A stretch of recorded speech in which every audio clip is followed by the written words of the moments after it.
My only dream from my childhood, I remember, was when I could fly, and it was such an amazing feeling that from that point on I just felt it has to be real.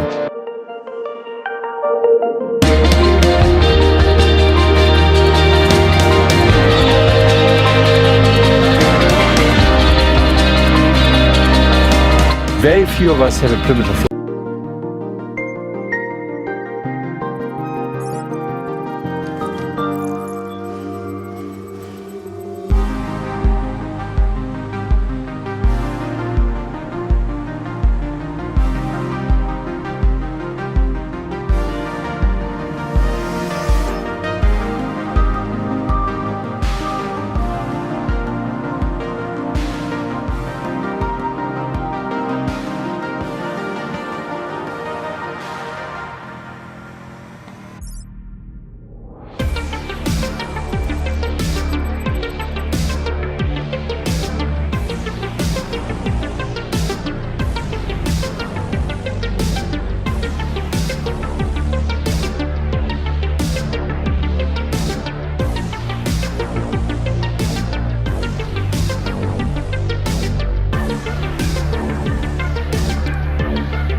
This stairlift does not require pre-installed tracks and can carry up to 500 pounds, as many as 100 flights of stairs on a single charge. The box will contain one stairlift, one battery charger, one instruction manual, one dust cover, and 2 keys. Once you're ready to use the stairlift, unbuckle the seatbelt, then fold the seat down until you feel it lock into place. Next, attach the battery charger to the charger port and plug in the adapter to the wall. Charge the battery for at least 4 hours to ensure that it is fully charged. You can check the battery's power level by pressing the red button next to the 4 lights on the battery. The green lights will illuminate according to how much battery power remains. Once the battery is fully charged, insert the key on the side of the battery and turn it clockwise to the red circular symbol to power on the battery. The red indicator light will illuminate when the battery is powered on. The stairlift is now ready to use. Before the rider sits down in the seat, make sure that the stairlift is completely unfolded and that the rear wheels are locked. Once the rider is seated and before unlocking the wheels, make sure that they are strapped in with the safety belt and that their feet are resting on the footrest. The rider must always be secured by the safety belt when the chair is in motion. To ascend a staircase, back the stairlift up to the staircase and stop when the treads are approximately 10 inches from the bottom stair. Push the red track handle towards the arrow to pull the track away from the stairlift until it locks into place. Power on the stairlift by flipping the red switch on top of the handlebar to the on position. The red switch can be switched off to stop the stairlift at any time. The red switch sits between the green button, which rotates the treads to take the stairlift up the stairs, and the yellow button, which rotates the treads to take the stairlift down the stairs. Rotate the red knob on the back of the stairlift to extend the handlebar. We recommend that you completely extend the handlebar to its highest level before beginning your ascent or descent. Lean the handlebar towards you to tilt the stairlift back until the treads are resting on the stairs. Then press the green button while firmly gripping the handlebar and pulling it towards the stairs. When you reach the top of the stairs, continue moving backward until the front wheels have cleared the edge of the landing. Only then, lean the handlebars forward to return the stairlift to its bottom 4 wheels. Lock the back wheels, fold the tracks into the upright and locked position, and rotate the red knob to slide the handlebar down. Then fold out the 2 handles on the back of the seat, unlock the back wheels, and wheel the chair away. While it is possible for one person to easily operate the stairlift, it is our strong recommendation to have a second operator stand below the stairlift and act as a safety spotter and emergency backup. The handles on either side of the footrest can be extended for the second operator's use. To prepare to descend a staircase with the mobile stairlift, ensure the rider is securely strapped in with the safety belt, and then approach the top of the stairs. Leave a few inches between the front wheels and the edge of the top stair. Lock the back wheels and push the top of the red track handle towards the arrow and pull the tracks away from the stairlift until they lock into place. Power on the stairlift and rotate the red knob behind the stairlift to extend the handlebar. Use the handlebar to lean the chair back onto the bottom tips of the treads until the treads sit at the approximate angle of the staircase you are planning to descend. Then press the yellow button to begin descending the stairs. Take care to pull the handlebar towards the stairs to keep the tracks pressed flush against the stairs. You should not be holding the weight of the stairlift in your hands. Once the back wheels of the stairlift touch the surface at the bottom of the stairs, use the handlebar to tilt the stairlift forward into an upright position.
what we've been able to do is create a cream basically that you could put on the skin, and then once it's on the skin, it can actually form essentially an elastic second skin. And it's transparent, it's essentially invisible, it's not messy at all, and has good mechanical strength.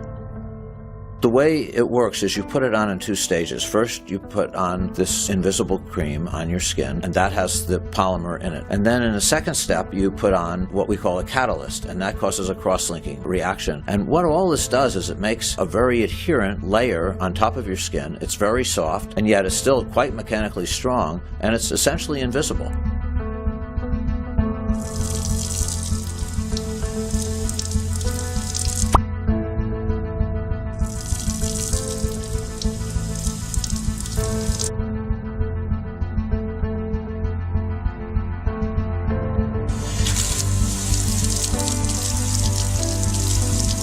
So I think it's fair to say that this is a platform technology, and what I mean by that is you could use it in various different areas. One set of things might be in cosmetics, where you'd use it to tighten skin in different parts of the body. Another could be for therapeutics, where you'd use it as a whole new kind of plastic ointment that could be used to deliver drugs to the skin to treat different